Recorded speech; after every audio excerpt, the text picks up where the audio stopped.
नमस्कार दर्शकों, मैं डॉक्टर नरेंद्र राठी आज दिल्ली से आज आपके साथ में आपके कुछ महत्वपूर्ण क्वेश्चन हैं जिनका प्रयास करेंगे अच्छी तरीके से आपको बता पाएं, समझा पाएं और ये एक थोड़ा सा जो जटिल विज्ञान है उसको आप समझ भी पाएं और समझने का प्रयास कीजिएगा। प्रयास रहेगा आपको अच्छी तरीके से हम समझा पाएं। देखिए, जो आपने क्वेश्चन पूछा है कि अवसाद में जाने के बाद में दिक्कत होती है, इसके दो पहलू हैं। यदि एक मानसिक रूप से वैसे ही परेशान है आदमी, मेन तो ये आपको देखना होगा कि भाई दिक्कत क्या है। खाली मानसिक अवसाद के रूप में जाने के बाद में यदि संतान नहीं हो रही है तो ऐसा कुछ नहीं है। हाँ, यदि आपको मानसिक दबाव अलग तरह का है, अलग तरह का मतलब ये है कि आप ज़्यादा सोचते हैं, आप ज़्यादा विचार करते हैं। एक तो होती है मूड बुद्धि, मतलब जिसमें कम दिमाग होता है या वर्किंग कम है। एक होता है हाई क्वालिटी, मतलब जिनमें बहुत अच्छे दिमाग हैं।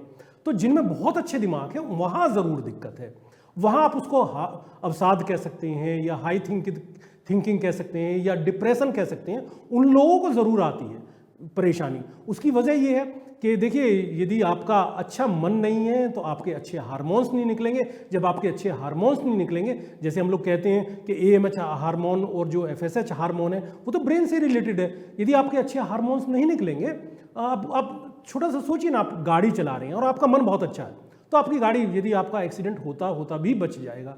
और यदि आपका मन कहीं और है तो आप गाड़ी को ठोक दोगे। यही मानसिक अवस्था होती है। मानसिक अवस्था का मतलब ये है कि आप ज़्यादा डिप्रेशन में। हाँ, जहाँ बहुत पढ़े लिखे हैं वहाँ संतान प्राप्ति में मानसिक अवसाद एक बहुत ही रूप में हम लोग आज देख रहे हैं कि वहाँ बहुत परेशानी है। मन को शांत रखिए, और मन को शांत रखने के लिए जो हमारे महर्षियों ने बताया है कि आप मेडिटेशन कीजिए, मंत्रों का जाप कीजिए, इसी के लिए उन्होंने कहा है। और जो ब्राह्मी घृत वगैरह का उपयोग हम लोग जो आयुर्वेद में बताते हैं उनका उपयोग करना चाहिए। एलोपैथिक दवाई से बचना चाहिए, क्योंकि वो धीरे धीरे ब्रेन को शांत करके मतलब सुला देती हैं। यदि ब्रेन सो गया तो आपके हार्मोन्स में भी दिक्कत आएगी और संतान प्राप्ति में। देखिए, मंत्रों का जो महत्व है ये बड़ा गूढ़ विषय है। मेरे जैसा आदमी यदि बोलता है तो शायद ये दैवीय चीज़ है, और दैवीय चीज़ के बोलने वाला मैं कौन होता हूँ। पर जो ज्ञान प्राप्त है, क्षमा के साथ मैं आपको बताता हूँ कि जो मंत्र हमारे बताए गए हैं वो देवताओं से सहायता प्राप्त करने के लिए। छोटी सी बात सुना देता हूँ। जब भगवान राम जाते हैं लंका पे चढ़ाई के लिए तो बताते हैं रामेश्वर में भगवान शिव की वो आराधना करते हैं। वो तो सर्वज्ञ थे, सब कुछ जानते थे। उन्होंने बताया ना आपको कि भाई अच्छे नलनील नाम के 2 इंजीनियर लाओ और भगवान की प्रार्थना करो, भगवान हमें सद्बुद्धि देता है, अच्छी बुद्धि देता है। उन्होंने 2-3 बार हनुमान जी को भेजा, अंगद जी को भेजा। मतलब ये सब जो कार्य किए गए वो इसलिए किए गए कि हम सद्बुद्धि से सत मार्ग पे चलते हुए, ब्रेन को शांत रखते हुए सत्कर्म करें। तो इसीलिए मंत्रों का उपयोग या देव आराधना या स्नान वगैरह का या उपवास वगैरह का जो उपयोग किया जाता है वो ब्रेन शांति के लिए। हाँ, ग्रह चाल होती है, ये बिल्कुल सच बात है। ग्रहों का योग होता है, ये भी सच बात है। पर जो देव उपासना है या मंत्र उपासना है वो सब एक ही चीजें हैं। कुछ लोग बताते हैं नाम का जाप, वो भी एक ही चीज है।